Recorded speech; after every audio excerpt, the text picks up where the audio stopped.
Not every great game gets the love it deserves, at least not right away. While critics play a major role in shaping a game's reputation, sometimes they miss the mark.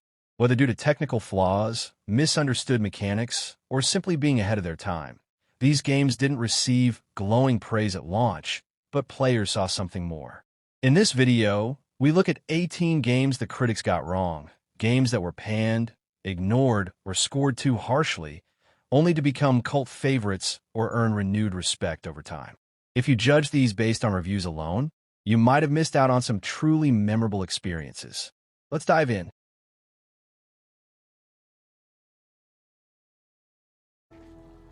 Number 18, Jurassic World Evolution. IGN gave it a brutal 4.8, calling it a boring park sim with tedious progression and shallow management. But for Jurassic Park fans and sim management lovers, this was a dream come true. Building your own dinosaur theme park and managing chaos when a T-Rex breaks loose was thrilling, even if the gameplay loop wore thin over time. Sure, it had some repetition and not much of an endgame, but for a week or two of pure prehistoric fun, it delivered. It might not be a perfect sim, but it's definitely not a game to skip if you've ever dreamed of running your own Jurassic Park. Number 17, Mad Max. Released close to Metal Gear Solid 5, this solid open-world action game got buried. Critics called it repetitive, but fans praised its gorgeous wasteland, brutal car combat, and satisfying progression system. A sleeper hit that deserved more love. Number 16, Alien Isolation. Too slow and too hard, some critics said, but survival horror fans knew better. Alien Isolation was terrifying, atmospheric, and incredibly faithful to the original film. It's now one of the most respected horror games of the last decade. Number 15, Kingdoms of Amalur: Re-Reckoning. A commercial flop, yes, but critically overlooked too. Its deep combat system and vast world were hidden beneath a generic fantasy coat. With time, it found its fans and even earned a remaster. Number 14, Quantum Break. Blending a TV-style narrative with action gameplay, Quantum Break was too experimental for some. Reviews were mixed, but many praised its story, unique structure, and time manipulation mechanics. A flawed gem with ambition. Number 13, Ryse, Son of Rome. Criticized as shallow and repetitive, Ryse still had cinematic flair, brutal combat, and an epic feel. It showcased what the Xbox One could do early on and found appreciation for its presentation and style. Number 12, Dante's Inferno. Seen as a God of War clone at release, Dante's Inferno had ambition, twisted visuals, and a bold interpretation of classic literature. Critics shrugged, but players remember its intense boss fights and striking environments. Number 11, The Order, 1886. Yes, it was short. Yes, it leaned heavily on cutscenes. But The Order was a technical marvel with rich atmosphere and world building.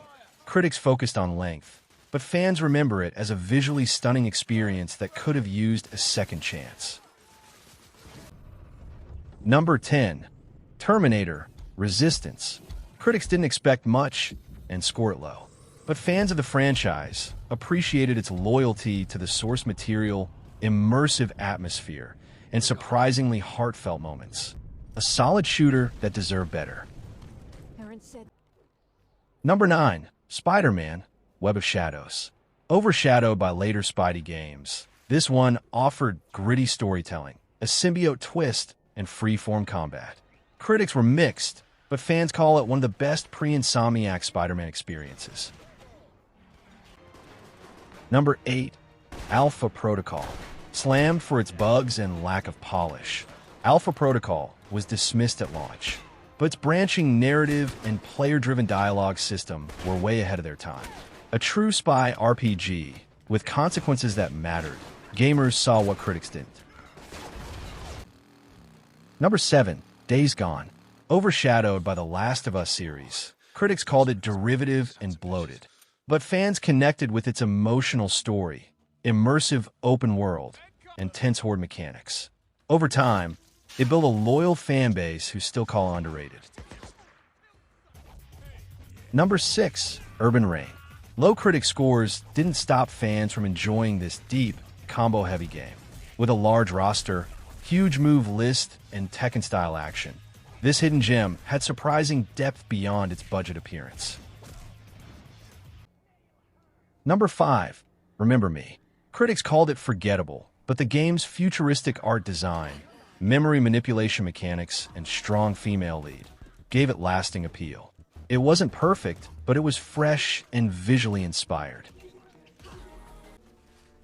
Number 4, Spec Ops: The Line. Initial reviews called it a generic third-person shooter, but players who stuck with it found a powerful, haunting commentary on war and morality. Now regarded as one of gaming's most subversive narratives, it's a case of critics overlooking the bigger picture. Number 3, Desperados: Wanted Dead or Alive. Overshadowed by Commandos, Desperados brought fresh ideas to the genre with its Western setting and character-driven missions. While critics didn't fully appreciate its depth and complexity, fans hailed it as a masterpiece of stealth strategy with clever level design, engaging characters, and creative freedom. Many now place it alongside Commandos as one of the best in the genre. Number 2, God Hand. One of IGN's most infamous reviews scored this brawler a 3 out of 10, calling it ugly and unplayable. But players loved its depth, humor, and offbeat tone. God Hand is now a cult favorite, celebrated for its wild style and hardcore combat. Number 1, Deadly Premonition.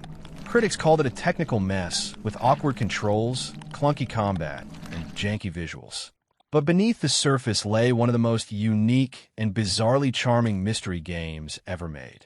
Fans embraced its Twin Peaks-inspired story, oddball characters, and surreal tone. It's a cult classic for a reason.